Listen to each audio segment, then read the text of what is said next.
Aujourd'hui, un petit chrono Pagani, ça vous dit? Eh bien, le voici.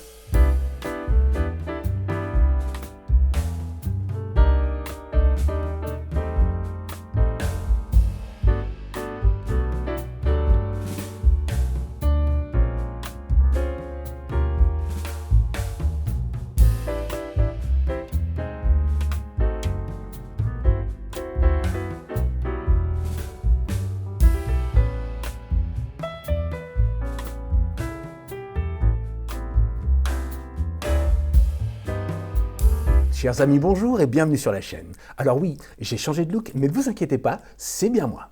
Alors on va parler de ce chrono Pagani. Ça faisait un petit bout de temps qu'on n'en avait pas fait un, et je me suis dit que c'était la bonne idée, d'autant plus qu'il va bientôt disparaître de la production. Alors, selon les recherches sur AliExpress, on ne trouve plus que la version noire, avec le bracelet en nylon noir.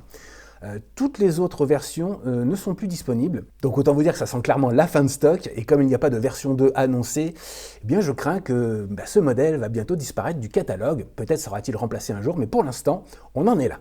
Et c'est d'ailleurs pour ça que je voulais vous en parler, parce que des chronographes style aviation militaire comme celui-ci, il n'y en a pas des masses. Alors bien sûr, il s'agit d'un hommage à la Pilot Watch chronographe de la célèbre marque à 3 lettres qui commence par un I et qui finit par un C. Alors comme je l'ai dit, sur AliExpress, on ne trouve plus que la version noire autour des 60 €. Mais elle existait donc dans cette version, et il y a aussi une autre version, cadran noir, index vert. C'était aux couleurs en fait, de l'équipe de F1 AMG Mercedes Petronas, puisque la célèbre marque est sponsor de cette équipe. Si à la fin de cette vidéo, vous avez décidé de vous en prendre une et que vous voulez celle-ci ou celle qui a les couleurs de l'équipe de F1, eh bien, même si elles ne sont plus disponibles sur AliExpress, je les ai vues neuves sur eBay. Mais alors là, attention, on a plus que doublé en prix, on est à 130 €. Alors peut-être sommes-nous en train d'assister au premier collector de chez Pagani Design, mais c'est assez marrant de voir que, voilà, ça c'est une montre dont le prix vient de doubler. En tout cas, futur collector ou pas, on va regarder la montre ensemble. Watch upon a time, c'est parti. Et voici donc notre Pagani Design PD 1703. Alors c'est un code couleur assez particulier, c'est un peu ce qui m'a attiré, mais je dois avouer que quand j'ai reçu la montre, l'effet waouh n'a pas été au rendez-vous malheureusement, et ce pour deux raisons essentielles. Alors la première, c'est évident, hein, on voit que le cadran n'est pas du tout bleu, hein, on est dans la fameuse interprétation du bleu de chez Pagani, donc c'est franchement violet, et c'est très très sombre. Et puis l'autre raison, bien c'est cette finition du boîtier, une espèce de finition PVD mat, un peu satiné. Pourquoi pas, mais le problème c'est que ça fait pas bronze du tout. Je ne sais pas si vous connaissez certaines Casio qui ont une finition entre guillemets or rose et qui tirent franchement sur le rose, c'est des modèles plutôt féminins on va dire. Eh bien ici, parfois, selon la lumière, on a cet effet un peu rose qui ne donne pas du tout l'effet bronze. Donc c'est très curieux comme choix. Moi je m'attendais à quelque chose de plus jaune, quoi, quelque chose d'un peu plus bronze tout simplement. Donc c'est pas le cas ici. D'autant plus que les aiguilles, elles, sont vraiment dorées en fait. On voit l'aiguille du chronomètre, ces jolies aiguilles façon glaive, et puis les petites aiguilles des sous-cadrans. Voilà, ça donne quand même un effet assez curieux. À noter aussi que le logo Pagani est doré également. Donc ça fait un code couleur assez spécial, on va dire. Je ne peux pas dire que ce soit moche, mais c'est pas franchement joli non plus. Après, la montre est plutôt lisible, hein, parce que vous voyez ce cadran tellement foncé que ça fait ressortir tous les index, voilà, la couleur des index qui sont alors en léger relief, hein, ça match la couleur du boîtier, donc je vois où ils ont voulu en venir, mais bon, ils ont voulu rendre hommage à une version hein, de l'original, mais je pense qu'ils ont été un petit peu trop... c'est un peu trop... Tout est un petit peu trop foncé, tout ne se démarque pas correctement. On penserait que les aiguilles dorées, elles se verraient beaucoup plus, pas du tout. Elles sont complètement absorbées par ce cadran beaucoup trop sombre. Alors on remarque bien sûr ce petit soleillage sur les sous-cadrans en cercle concentrique. Là aussi, toutes les graduations eh bien, matchent la couleur du boîtier. Et je pense que c'est ça un peu le souci de cette montre. Je ne vois pas quelle couleur ils auraient pu rajouter. Pas du blanc, pas du rouge, donc je ne sais pas. Mais non, je pense que ce qui est vraiment pas terrible, c'est ce bleu qui n'en est pas. Je pense que si ça avait été vraiment un bleu plus électrique, ça aurait réveillé un peu cette montre qui est terne, hein, soyons honnêtes. Alors on remarque que les aiguilles des sous-cadrans, eh bien, ça matche pas mal du tout. Pour la trotteuse, on n'y est pas tout à fait, mais ça passe. En tout cas, voilà, il n'y a pas de gros décalage. Alors parlons un petit peu dimension. Nous sommes sur un boîtier de 42,5 mm, une épaisseur de 12 mm, la longueur est de 50 mm, l'entrecorne est de 20 mm, le poids est de 72 grammes, le verre. Alors le verre, il est assez spécial. Donc c'est un verre saphir légèrement facetté et bombé. Mais vous voyez, il y a une énorme distorsion. C'est assez incroyable. C'est le premier verre qui me fait un effet de... Comment expliquer ça On a l'impression qu'il est bombé à l'envers. En fait, on a l'impression qu'il est bombé dans la montre. Parce qu'il y a une telle distorsion, il y a un effet loupe. Vous voyez, là, c'est assez énorme, quoi. Donc, je ne sais pas très bien ce qu'ils ont fait, mais il est vraiment bombé normalement, hein, à l'extérieur. Mais alors, quelle distorsion, hein. Ça fait vraiment un effet loupe, hein. C'est très surprenant. Alors, il y a un traitement anti-reflet sur ce verre, et pour le coup, là, il est vraiment bleu. Et vous voyez que si on avait le bleu du cadran un tout petit peu plus électrique, eh bien, ça changerait la montre, et ça serait pas mal du tout. Alors que là, vous voyez, hop, là, en tout cas, c'est une question de goût, mais moi, je trouve ça moins bien, là. C'est particulier, on va dire. La résistance à l'eau, elle, est de 100 mètres. Alors le fond de boîte est vissé, mais n'est pas en finition bronze. Et on a ce bimoteur, hein, de la Seconde Guerre mondiale, on va dire, qui rappelle bien sûr les fameuses Flieger, hein, ces montres avec ce style comme ça, assez identifiable, ces montres de pilotes de la Seconde Guerre mondiale. La couronne, elle, est vissée et siglée. Les poussoirs, eux, ne sont pas vissés, bien sûr. À l'intérieur de ce boîtier, on retrouve le mouvement Mecha Quartz de chez Seiko, le VK67. Alors ici, bon, la complication de date n'est pas présente, mais il y a un cran pour la date. Par contre, nous avons les minutes du chronographe graduées jusqu'à 30 et les heures du chronographe qui, elles, sont graduées jusqu'à 12. Donc vous avez largement le temps de chronométrer des choses. Au niveau de la manipulation, eh bien, on dévisse, ça se manipule très bien. Premier cran pour la date qui est inexistant ici. Et voilà, on a le stop seconde, et puis le reste, c'est du classique de chez Seiko. Quand on enclenche, ça ne bouge pas. Au niveau du chronographe, eh bien, on déclenche avec le poussoir à 2 heures. Bonne consistance, hein, sur les poussoirs. Alors bien sûr, le chronographe n'est pas rattrapant, mais il est flyback, voilà. Et on peut voir que ça s'aligne pas tout à fait. C'est toujours un petit peu le souci ici. C'est pas grand chose, mais vous voyez là, selon les angles, ça se voit pas trop, on va dire. Mais bon, avec Pagani, on ne sait jamais, vous aurez peut-être la chance d'en avoir une parfaitement alignée. Alors, bien sûr, moi je trouve que la montre n'est pas mal réalisée.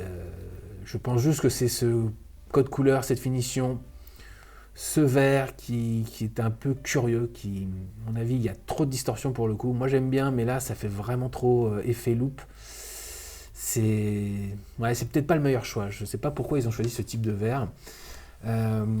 Et puis en plus, dans cette version-là, eh bien, vous aviez le choix avec un bracelet en nylon bleu ou ce bracelet brun foncé, assez vintage. C'est pour ça que moi je l'ai trouvé très joli.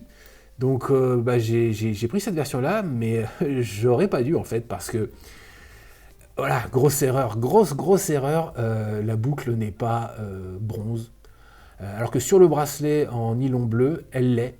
Alors attention, elle est bronze, mais elle est bronze poli, brillant, donc elle ne matche pas du tout l'effet PVD mat satiné, on va dire, du boîtier. Donc là aussi, deuxième erreur, mais en tout cas, au moins, elle a une couleur. Et j'avoue que moi, j'ai voulu chercher une boucle bronze, mais elles étaient toutes, elles ne matchaient pas du tout le boîtier, donc c'est quasiment mission impossible d'avoir la boucle qui correspond au boîtier, quel que soit le bracelet. En tout cas, pour cette version-là, bien sûr, si vous optez pour des versions noires, enfin bon, là-dessus, il n'y aura pas de souci, hein. Du moment que vous n'avez pas cette finition entre guillemets bronze, le bracelet, ça ira. On peut aussi dire que le bracelet, eh bien voilà, c'est typiquement de ce que j'appelle moi du faux bracelet cuir, parce que bien sûr, là, ils vous mettent, c'est du véritable cuir, mais ce sont des feuilles de cuir. Et vous voyez, la qualité n'est pas du tout au rendez-vous. Ça commence déjà à se craqueler de partout, parce qu'en fait, il y a du cuir ici, mais là, ce que vous voyez, là, au milieu, en fait, ce sera une espèce d'alliage de plastique, un maillage de plastique. C'est très moche. C'est pas du tout résistant. Donc, c'est un bracelet qui avait l'air joli. Là-dessus, c'est vrai, regardez, hein, l'aspect vintage est chouette. Moi, j'avais même hésité à vouloir le garder pour d'autres montres. Mais bon, la qualité, ça tient pas du tout. Donc, voilà. Donc je ne vous conseille pas du tout ce bracelet. Et si vous arrivez à la trouver avec la finition bracelet bleu, eh bien sachez que la boucle sera bronze, mais cette fois elle sera vraiment bronze. Donc voilà, c'est à savoir. Alors il y a une autre petite chose que j'ai remarqué, eh bien ce sont les cornes. À leurs extrémités, elles sont franchement agressives. Et ça va pas vous lacérer le poignet bien sûr, mais ça peut vous griffer. Elles sont vraiment, vraiment saillantes. Donc là, la finition aurait pu être un petit peu plus poussée, je trouve. Alors au niveau de la luminescence, eh bien, comme vous le voyez, c'est franchement une bonne surprise. Alors évidemment, elle ne va pas rester aussi puissante toute la nuit, hein. Elle va se dégrader assez vite, ça c'est vrai, mais elle va garder quand même une bonne consistance qui vous permettra de lire l'heure dans le noir au petit matin. Et voici ce que ça donne sur mon poignet. Alors c'est une montre quand même qui a des dimensions assez respectables, hein. 42,5 en boîtier, c'est pas petit. Et pourtant, étrangement, la montre ne fait pas du tout grosse montre. Parce qu'en fait, le cadran, c'est lui qui attire vraiment le regard. Et le cadran, lui, est franchement plus petit que le boîtier, forcément. Donc, ça fait pas du tout effet massif. Ça, c'est plutôt un bon point, parce que la montre est quand même assez jolie, hein. Même comme ça, avec ce code couleur, elle joue avec la lumière d'une manière assez prononcée. Donc, ça donne pas un effet moche, au contraire. Ça donne une montre assez originale, mais si on cherche du bronze, c'est pas trop l'effet escompté. Et puis, voilà, ce sera pas pour tout le monde ce genre de couleur, mais c'est pas inesthétique, c'est juste un peu curieux, voilà. Mais sinon, c'est vrai que si vous optez pour les autres coloris, ce sera plus classique, mais je pense que voilà, ce sera plus facile à porter. Alors vous le voyez en lumière naturelle, eh bien, on est un peu déçu parce que oui, le cadran s'amuse beaucoup avec la luminosité, mais par contre, voilà, si on achète une montre bronze, on attend quand même qu'il y ait cet effet un peu hors patiné, on va dire. Donc c'est tout l'intérêt des finitions bronze, enfin pour moi en tout cas. Donc c'est pour ça que voilà, j'ai été un tout petit peu déçu quand même quand j'ai reçu la montre. Mais bon, d'un autre côté, voilà, ça lui donne un look très spécial que franchement on ne voit pas sur tous les poignets, même jamais. Donc ça en fait une montre un petit peu unique quand même. Bon, et bien maintenant, on passe au score. Parlons des spécificités. Au niveau du mouvement, eh bien, j'ai mis 3 points. À noter que le VK67 est quand même moins connu que ses petits frères, on va dire, VK64, VK63, mais ça part de la même idée, donc c'est très fiable, ça garde très bien le temps, donc là-dessus, 3 points sans problème. En ce qui concerne le verre, eh bien, j'ai mis 3 points. Le revêtement saphir n'est pas très épais, c'est vrai, mais on a un anti-reflet bien bleu. Et puis bon, cette distorsion qui est assez étrange, on va dire, donc c'est pour ça. Je ne pouvais pas mettre plus, mais c'est quand même un bon verre, 3 points. Au niveau de la luminescence, eh bien, j'ai mis 3 points. Je ne sais pas quel traitement ils ont utilisé, mais j'avoue que ça fait le taf, ça le fait plutôt bien. Donc c'est pas extraordinaire, mais c'est pas mal du tout, donc 3 points. Pour la résistance à l'eau, eh bien, on a 100 mètres, donc c'est 3 points. On a vu que le fond de boîte et la couronne sont vissés. Pour les poussoirs, je pense qu'il n'y aura pas trop de soucis. Ils sont bien encastrés dans le boîtier. Par contre, alors si vous les trouvez, il y a des versions avec des bracelets en acier inoxydable. Donc ça, pour aller nager, c'est quand même mieux. Mais d'une manière générale, c'est quand même pas la montre à emmener à la plage, soyons clairs. Au niveau du bracelet, eh bien, je n'ai mis qu'un seul point. On l'a vu, hein, même si la couleur est vraiment chouette, c'est tout ce qu'il y a de bien sur ce bracelet. Donc la boucle, ça va pas. Et puis la longévité ne sera pas au rendez-vous. Donc c'est pour ça un seul point. Passons au feeling et parlons du style. Eh bien, j'ai mis 3 points. Le style comme ça, aviation militaire, c'est pas pour tout le monde, c'est très particulier. Moi, j'aime bien, mais c'est pas super élégant, c'est pas non plus très sport, donc c'est un peu dans un no man's land, c'est vraiment à part. Donc c'est pour ça, bon, je n'ai mis que 3 points. Pour la réalisation, eh bien, je n'ai mis que 3 points. La montre est plutôt bien faite, il n'y a pas de souci, mais bon, le bracelet, c'est juste n'importe quoi. Et puis c'est surtout ce choix du bronze mat avec ce bleu qui n'en est pas. C'est très spécial, je sais pas, autant ça lui donne une originalité à la montre, autant on frôle la faute de goût. Donc je ne sais pas, ça c'est vraiment, c'est très personnel, mais je trouve que la montre est quand même un peu terne, et un peu trop terne. Donc c'est pour ça que je ne pouvais pas mettre plus, donc 3 points. Et puis on a vu aussi que les cornes sont assez agressives aussi, donc là-dessus, ouais, ça ne méritait pas plus.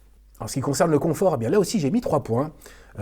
Malgré les dimensions, on l'a vu, c'est une montre qui ne fait pas massive du tout. Elle est plutôt légère, on est sur du quartz. Donc elle sait se faire oublier sur le poignet, il n'y a vraiment pas de souci là-dessus. Donc c'est pour ça 3 points, ça les vaut. Au niveau de l'aspect pratique, alors on n'a pas de date, mais on a quand même une luminescence qui fait le job, une bonne résistance à l'eau, bien sûr un chronomètre, et puis c'est du quartz, donc c'est pour ça j'ai mis 3 points. Au sujet de la longévité, eh bien pourquoi changer? Là aussi j'ai mis 3 points. J'ai pas vu de défaut majeur à la montre à ce niveau-là. Non, mon seul souci, ce sera au niveau du boîtier.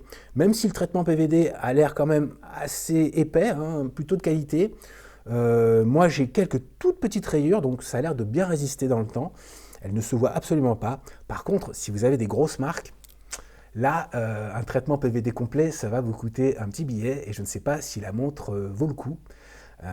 Alors peut-être, vous pouvez peut-être changer la finition et mettre quelque chose de vraiment bronze, je ne sais pas comment on peut faire ça, mais ça va vous coûter quelque chose de toute façon, donc voilà, c'est mon seul souci, parce qu'une grosse marque là-dessus, ça va se voir tout de suite, et ce sera très difficile à récupérer, ou en tout cas, il faudra aller chez un professionnel. Donc c'est pour ça, je n'ai mis que 3 points.